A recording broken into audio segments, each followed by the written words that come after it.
оорусак кошорган Нурайым кызыбыздын апасынан сөз берели. Тажикан эжеке келиңиз.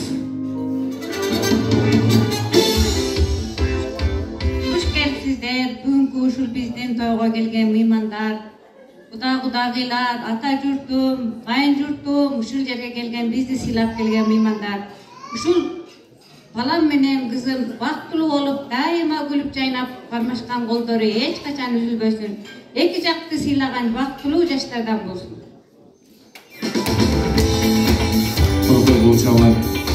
Рахмет билгисиз. Бүгүн апабыздын каргас кайшайып бөөлөк бөксөрү турат тугандар. Бир чети ичинен сыздап турат, бир чети ичинен сүйдүп турат тугандар. Сыздаганын себеби кызынын башка үй бүлөгө кеткени, сүйүнгөнүн себеби кызынын жакшы үй бүлөгө келин болуп жеткени тугандар. Бүгүнкү ушул Тажикан апамдын бүгүнкү ушул ситуациясын тойго келген коноктордун арасындагы апаларыбыздын ичинен кызын турмушка узаткан апаларыбыз жакшы билет.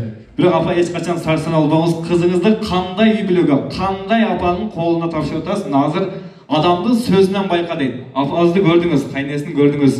Каалаган убагында үйүнө бара берсин деди, каалашынча жүрсүн деди. Мейли уктай берсин, ошол жумушту өзүм деле жасап коем деди. Кызыңызды жакшы жерге узатып атасыз. Албетте мындай ападан төрөлгөн бала дагы эч качан жаман болбойт. Мындай ападан төрөлгөн уул Мухаммаджан буйруса сизге белектерди алып турат, үйүңүзгө тынбай барып турат. Күйөө алам деп жатып албастан от жагып отун деле жарып турат. Сизге тынбай телефон чалып турат, сизден тынбай кабар алып турат. Ортодогу байланыш үзүлбөсүн деп телефонуңузга идиңса деле салып турат. Рахмат. Ал эсе азыркы сөз 2 жаштын 2-чи ата-энеси болгон Өкүл атам, өз атам